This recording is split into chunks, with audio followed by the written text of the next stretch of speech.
This is Pete Gary with the Boca Voice, and I'm here today with Angelo Bianco, and he's with Crocker Partners. And we're here today to talk about the Midtown project, which has come up a lot on the community, and we're talking about it. We've been fortunate enough to talk about it quite recently in a lot of different segments. So, Angelo, thank you for joining us. Well, thank you for having me. So, tell us a little bit about what got you involved and Crocker Partners involved with the Midtown project. Well, Crocker Partners, as you may or may not know, and your viewers may not know this, has been an active developer and participant in our community for over 30 years. My partner, Tom Crocker, is actually one of the leaders in mixed-use developments nationally. In addition to Meisner Park, which I'm sure that you folks are familiar with, he developed what is known as Boca Center today, or as some longtime residents might know it as Crocker Center on Military. About 2 years ago, we reacquired that asset that he had sold many years ago, as well as the two office towers across the street, and started to think about how can we make this area relevant again? How can we update it? And at the same time, two other developers bought land in the area across the street. Cypress Financial bought where the bowling alley is located, and Glades Plaza was bought by Trademark, and they also had the same idea. So we talked to each other, and it turns out that the city had designated the area 7 years ago as a planned mobility district. And the problem is that they had... Can you explain for our viewers what a planned mobility district is? Absolutely. A planned mobility district is a designation by the city that says that we want to encourage mixed-use, multimodal, pedestrian-friendly development within a set area. Sure. And so they selected 5 or 6 throughout the city to have the designation, and then throughout time they would adopt regulations to implement that. Okay. They had a 1-year time period in which to adopt that. However, we're 7 years later and they still haven't gotten to it. So we've been reaching out to the neighbors into the city to try and help facilitate that so we could design something that will be a modern, contemporary, futuristic design for our community. Sure. Great. So tell me a little bit about what Crocker's role is in all of this. Well, today we're just an advocate for responsible, progressive development in our community. We are a major landowner in the area of Midtown, which is loosely between Glades and Palmetto, between the Town Center Mall and Boca Center. Okay. We're a very large landowner in there, and our role is to try and take this older real estate and make it relevant again.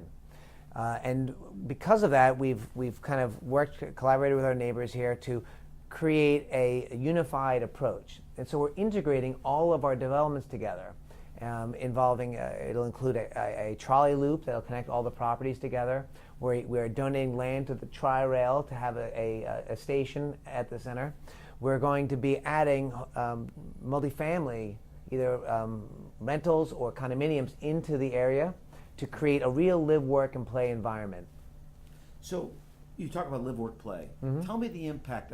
A lot of cities talk about that, and I've noticed that sometimes in some of these cities, has Boca sometimes lost out to some other cities locally based upon some of that? Because I noticed that Fort Lauderdale and West Palm Beach have gotten some of the larger corporations lately due to better opportunities that they've had due to them moving into that close walking distance in between the downtown area, mm-hmm. where they can actually live, work, play, walk, and do everything versus what we have. It's an excellent point. We've actually lost out in this latest recovery in attracting those corporations and those companies. The more urban cores of West Palm Beach and Fort Lauderdale have seen a lot more demand and rent pushed, and actually property values as a result of that. We are the largest market of office space in the county, yet we've trailed most areas of the county in our recovery. I mean, we're still doing fine, but compared to how we've done in prior recoveries, we're lagging far behind. And I think the primary reason for that is that companies don't want to bring their personnel into areas in which there is no live, work, and play environment. All groups of Americans, from the millennials through the baby boomers, are desire to work within these locations. Many of them, mostly the millennials and the empty nester baby boomers, also want to live there. And so it's drawing a lot of demand on the office side, and we're missing out on that. When you talk about the office space and you talk about some of the tax base that drives, we do have some of the least expensive. Our city is privileged to have some of the lowest tax rates of any of the South Florida cities. Why do you think that is? Well, the answer is simple, because we have an amazing commercial base within the city. And that's one reason why we need to innovate and stay relevant, because if we lose that tax base is going to go down, which means that either your tax rate will go up or your services will go down, either of which causes a spiral down, because as one happens, your property values go down, which means the taxes go down, which means that you can either lower services or increase the rate again. So it's always important to have smart, forward-thinking planning, urban planning and design, to avoid that and make sure that we're a competitive, attractive location for people. Sure. Let's talk about urban planning for a minute. Sure. When you look at urban planning, you can't go anywhere in Boca today and someone's not talking about traffic. What do you think the impact's going to be on this Midtown project and traffic? Well, ironically, the most of our traffic is caused by the fact that we have 80,000 citizens in Boca Raton, yet we have 90,000 jobs. Of that 90,000, 90% of them drive into Boca or out to get home every day. That means that the population of Boca is doubled by its commuter traffic. So we believe that by bringing residential into areas in which there are a lot of office jobs, or any jobs for that matter, that we're going to be able to capture a lot of that and actually remove trips from the road. So rather than being a big negative contributor to that, it could be a very big positive overall. One of the biggest complaints that I get online from our viewers is that developers don't reach out to the community and don't talk to the associations. They don't talk to it. Had the Crockers ever looked at reaching out to the community and talking to them prior to even looking at the development studies? Looking at development studies and talking to them. Have you guys ever thought about that? That's the first thing we did. Over a year ago, we reached out to the 4 communities closest to our area. That's Boca Bath and Tennis, Fairfield, Paradise Palms, and Villa Verde. We met with their boards on multiple occasions. We showed them conceptual plans about what we're trying to achieve, the mixed-use, live, work, and play environments, the incorporation of residential. And they all said that they thought conceptually that was a great idea, and they wrote letters to the city saying, will you please adopt regulations to permit this type of development? There was no particular project to approve or support because we haven't designed it yet, but they wanted to encourage the city to adopt those regulations. And so we've been working with them very closely. Turns out there was these communities, between their boards and the actual members, not the best communication. So we started getting back some surprised responses from people about a month and a half ago. Sure. So we are working now directly with those people. We've already had a town hall event that we invited 4,000 people to in the community, as well as an event at Boca Center a couple weeks ago in order to talk more about Midtown. We have 8 more smaller workshops that we're planning to go over each one of these issues in a smaller, more compact way with a select group of about 50 residents. So we work together to create and solve the problems. What we want to do is we want to create something that the current neighbors love and want to do. They are our customer base. Sure. They are, I mean, just selfishly, I want to make them happy. And so we've already made changes to our plans. We've already incorporated the ideas they have, and we're going to continue to do so.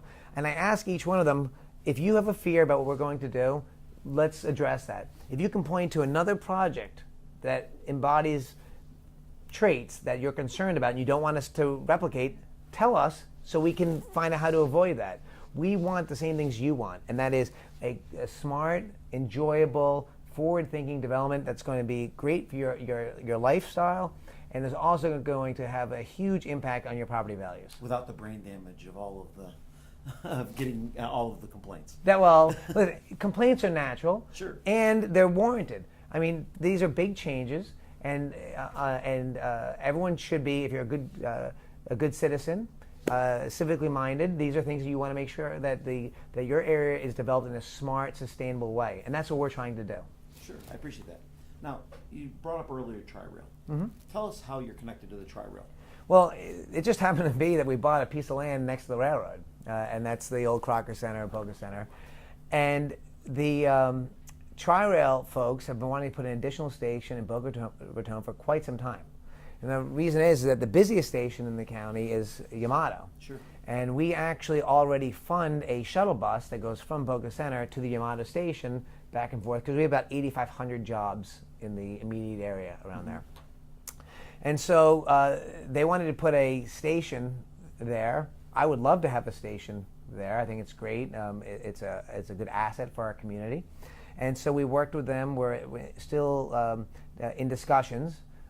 It's been working with the city and the county and the state. That's quite a bit. But we're prepared to donate the necessary land and to work with them to create a great asset for our community. Well, that's great.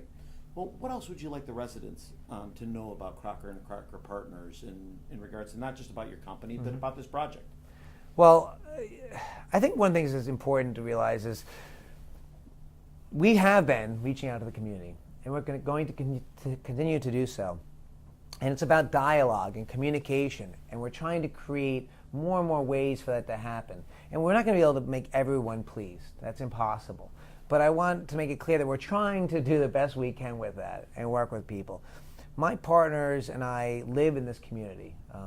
My partner Tom has actually largely developed great swaths of this community over the last 35 years. And this is where we raise our families. This is how we identify ourselves. This is our backyard. We are completely tied to the quality of this development, is my point. We're not just going to come in here and do something quick and get out. That's why it's so important to us to actually have the community involved in this process. So when it is developed, it becomes a success not just for Crocker Partners or for Midtown Boca, but for all of Boca Raton. And that's the message I'd like to leave your viewers before we go. Well, thank you very much, Angelo. I appreciate you coming on. We appreciate it. We pleasure. look forward to seeing what you have coming for us in Boca Raton. Thank you for joining us on the Boca Voice. We look forward to seeing you. And don't forget to follow us online and on Facebook. Thank you again.